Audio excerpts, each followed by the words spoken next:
Halo, assalamualaikum warahmatullahi wabarakatuh. Bertemu kembali dengan video pembelajaran untuk materi persamaan diferensial yang topik kali ini terkait dengan aplikasi transformasi Laplace untuk persamaan diferensial.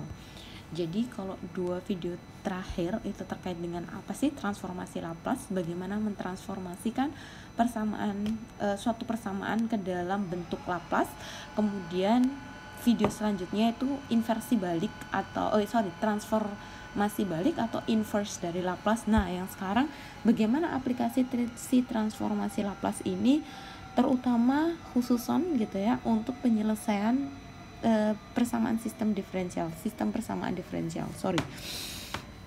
Adapun topik bahasan pada video kali ini yang pasti overview as usual, and then langkah aplikasi, bagaimana mengaplikasikan, dan yang pasti terakhir contoh soal dan pengerjaan.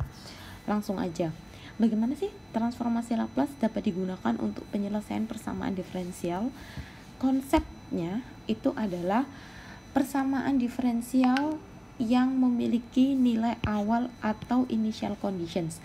Artinya gitu ya, hanya solusi-solusi khusus yang dia dapat diselesaikan dengan dengan transformasi Laplace gitu ya.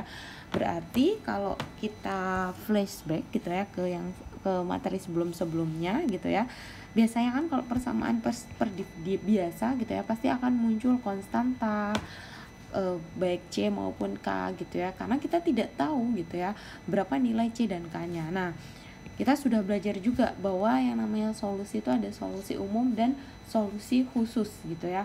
Kalau solusi umum berarti ada nilai awal, nggak ada nilai awal, bentuknya masih konstanta gitu ya. Dan mungkin masih ingat di awal-awal kita belajar terkait transformasi Laplace, saya kasih sifat-sifat dan di situ memang sengaja saya nggak ngasih nilai awal dan pasti masih ada nilai C-nya gitu ya. Nah, solusi khusus itu berarti sudah tidak ada nilai konstanta kayak gitu. Nah, solusi yang biasanya memiliki nilai awal ini juga biasa disebut dengan solusi steady state gitu ya. Kenapa gitu ya? Karena memiliki nilai awal gitu ya. Jadi kalau solusi umum itu nggak ada nilainya, it means there will be constanta in the solution, but for the solusi khusus gitu ya itu ada. Nah, ini ciri-cirinya berarti dia ada berapa sih kalau 0, berapa sih kalau 0 kayak gitu. Ini adalah nilai awal kayak gitu. Terus kemudian pertanyaannya, kenapa harus punya nilai awal sih Bu gitu ya. Kita kembali cek sifat transformasi Laplace yang sudah saya kasih di video sebelumnya gitu ya, bahwa kalau kita mentransformasikan bentuk persamaan diferensial gitu ya, ini adalah bentuk transformasinya kan gitu. Nah, jangan lupa gitu ya, akan ada suku yang dia merupakan turunan dari si function, atau untuk mudahnya kalau dia order 2 gitu ya, dia pasti ditanyakan berapa turunan dari fungsi pertamanya gitu. Ini kan sama dengan gini ya. Kalaupun dia turunan pertama gitu ya, pasti ditanyakan berapa nilai awalnya. Itulah alasannya gitu ya, kenapa sih harus ada nilai awal dan kenapa ujung-ujungnya adalah tidak ada konstanta kayak gitu. Karena kalau kalian cek gitu ya, balik lagi ke video 2 minggu sebelumnya atau ya 2 video sebelum ini gitu ya, itu akan ada selalu nilai seperti ini karena kita tidak tahu berapa nilainya. Nah, kalau udah, bagaimana langkah pengerjaannya? Yang pertama, pasti transformasikan dulu persamaan diferensial secara Laplace. Jadi kalau Mas Mbak punya fungsi dalam variabel X, Y, T gitu ya, usahakan diubah dalam bentuk fungsi S gitu ya. Bisa fs atau ys, anything. It's just like a term gitu ya, untuk mengkiaskan kayak gitu. Nah, setelah dapat F sama YS gitu ya, ubah si Fs sama YS ini ke dalam bentuk pecahan yang mudah untuk ditransformasikan balik. Ini yang kemarin terkait dengan inverse gitu ya. Karena transformasi Laplace itu memiliki bentuk unik. Pastikan gitu ya, Fs sama Ys yang sudah kalian temukan itu dalam bentuk yang sangat sederhana, yang sekiranya mudah untuk ditransformasikan balik. Nah, kalau udah terakhir ya pasti transformasikan balik atau inversekan hasil pecahan tersebut ke dalam bentuk fungsi asal. Atau secara gamblangnya gitu ya, kalian dikasih persamaan matematika asal misal PDB gitu ya, ditransformasikan ke dalam bentuk YS gitu ya. Kemudian dapat YS gitu ya atau FS. Nah, kemudian inversekan. Habis inversekan itu adalah solusi dari si PDB. Sangat mudah gitu ya, mudah banget gitu ya. Nah, kalau mudah bagaimana pengerjaannya? Kita ada contoh soal as usual gitu ya. Number 1, number 2, and number 3 gitu ya. Karena ini order 2, maka dia ada 2 nilai awal gitu ya. Turunan pertama sama nilainya itu sendiri. Begitu pula dengan ini gitu ya. Nah, untuk yang order 1 cukup 1 aja. Karena balik lagi kita harus mengerti sifat transformasi Laplace gitu ya. Without any further ado, kita langsung aja ke Predict Scratch kayak gini. Nah, aplikasi transformasi Laplace kayak gitu. Misal gitu ya, di kuadrat Y dx kuadrat min 4D per dx ditambah 3Y sama dengan 0, di mana Y 0 sama dengan 1 dan dy dx 0 sama dengan 0 kayak gitu. Nah, yang pertama pasti ubah gitu ya ke dalam bentuk S atau transformasikan gitu ya, transformasi Laplace kayak gitu. Berarti kan kita bisa tulis gini ya, L d kuadrat Y per dx kuadrat gitu ya, dikurangin 4L dy dx ditambah 3L Y sama dengan L0 kayak gini kan. Masih ingat sifat transformasi Laplace gitu ya. Nah, ini di sini untuk memudahkan karena kita memiliki variabelnya Y, maka saya anggap S kuadrat gitu ya. Ini adalah ini hanya untuk ini ya. S kuadrat YS dikurangi S Y0 gitu ya, dikurangi Y aksen 0 dikurangin ini yang ini 4 kali S YS dikurangi Y0 gitu ya, ditambah 3 YS sama dengan 0 kayak gini. Jadi ini cek ya sifat transformasi Laplace. Jadi ini untuk turunan kedua, ini untuk turunan pertama, dan ini kalau dia fungsi aslinya. Dari sini kita keluarkan gitu ya. Berarti di sini S kuadrat YS dikurangi SY0. SY0 itu berarti sama dengan 1 gitu ya, karena ini 1. Kemudian dikurangin Y aksen 0, Y aksen 0 juga 1, dikurangin 4 SYS dikurangin 1 gitu ya, ditambah 3 YS sama dengan 0 kayak gini kan. Nah, berarti di sini kita punya ini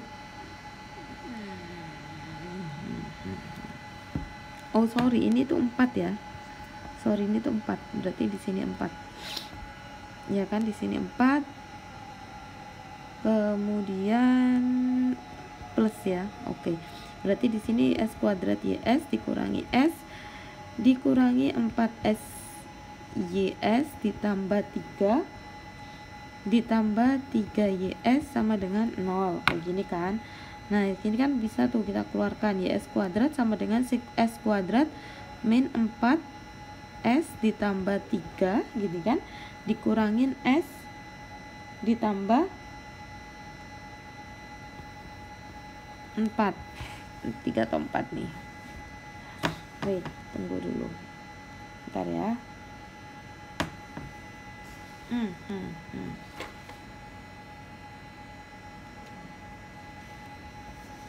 S kuadrat YS, Y 0 nya 1, Y aksen 0 nya, oh ini 0, ini 0, ini 0 ya. Berarti ini tetap 4, ini tetap 4 sama dengan 0. Oke, nice. Nah, dari sini kita bisa gini kan, YS S kuadrat min 4S ditambah 3 sama dengan S dikurangi 4. Otomatis YS sama dengan S dikurangi 4 per S kuadrat min 4S ditambah 3. Nah, ini kan udah ketemu tuh YS. Nah, yang kedua, sederhanakan si pecahan ini. Sederhanakan YS, berarti di sini S dikurangi 4 kita faktorkan S min 3 min 4 kayak gini kan. Kok min 3 min 4 sih? min 1 min 3 gitu ya, sama dengan YS. Nah dari sini gitu ya, kita cari bentuk sederhananya, kan kayak gini.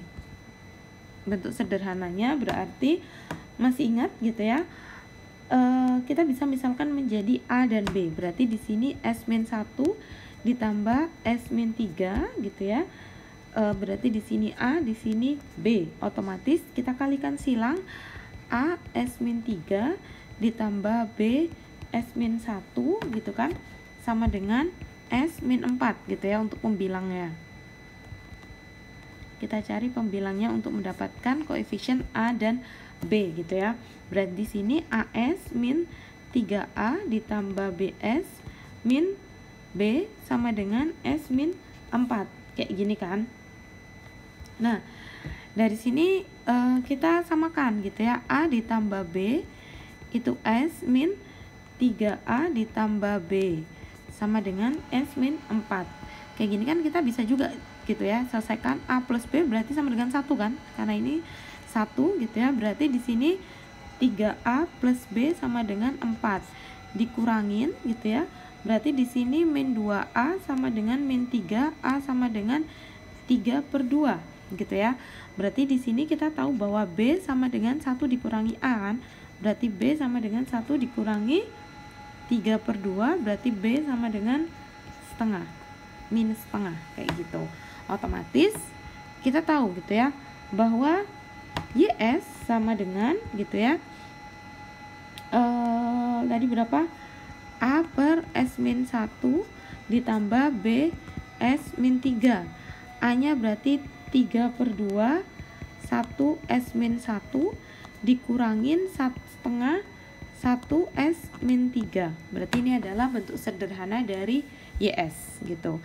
Nah yang ketiga berarti inversikan kayak gitu. Masih ingat tadi gitu ya, inversi dari YS gitu ya. Berarti ini gini aja biar nggak bingung. Berarti YS sama dengan 3/2 1 S-1 dikurangi setengah 1 S-3. Berarti inversinya YS sama dengan L-1 3/2 1 S-1 dikurangin setengah kali 1 S-3 gitu ya. Inversi dari YS otomatis dia Y gitu ya. Nah ini berarti kita bisa keluarkan tuh. Jadi gini kan, 1 S-1 dikurangin setengah S1 per S-3. Berarti Y sama dengan 3/2. Masih ingat S-1 berarti nice E pangkat min X setengah, berarti ini E 3X. Udah deh, ini adalah solusi dari persamaan diferensial. Silahkan kalau mau di screen capture gitu ya. Berarti kalau ini solusinya ini kayak gitu. Cukup mudah gitu ya. Jadi langkah pertamanya ubah, sederhanakan dan inversikan. Oke, next gitu ya. Kita pindah ke masalah selanjutnya. Masalah yang kedua, Y kuadrat masih sama gitu ya. Yang pertama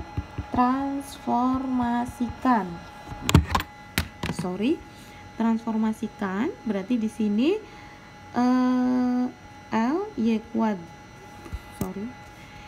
Y ditambah 4Y sama dengan L 0 kayak gini kan.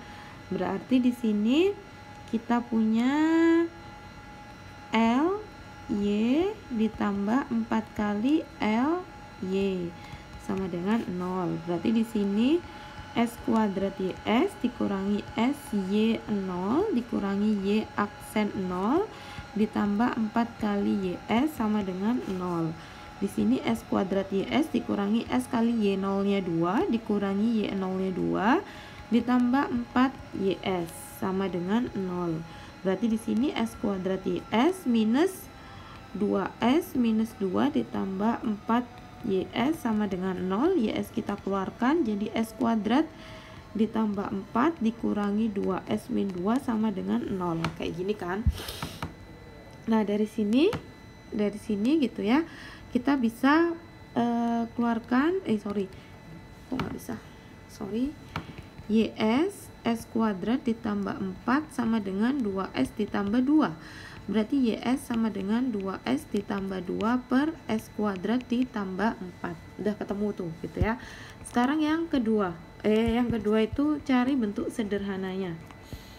Nah, di sini gitu ya, kita punya YS sama dengan 2S plus 2 ditambah S kuadrat ditambah 4. Masih ingat ini adalah bentuk kuadrat yang artinya gitu ya, kalau kita mencari nilai AB-nya itu kan sama dengan bentuk utamanya adalah AS plus B dibagi S kuadrat ditambah 4 kayak gitu ya. Karena ini nilainya udah sesuai, berarti dengan langsung aja kita tahu bahwa A sama dengan 2, B sama dengan 2 gitu ya. Artinya apa? Berarti kita punya A plus S kuadrat ditambah 4 ditambah B S kuadrat ditambah 4. Artinya kita punya 2 S kuadrat ditambah 4 ditambah 2 S kuadrat ditambah 4. Cukup mudah bukan gitu ya, karena bentuknya sudah sesuai.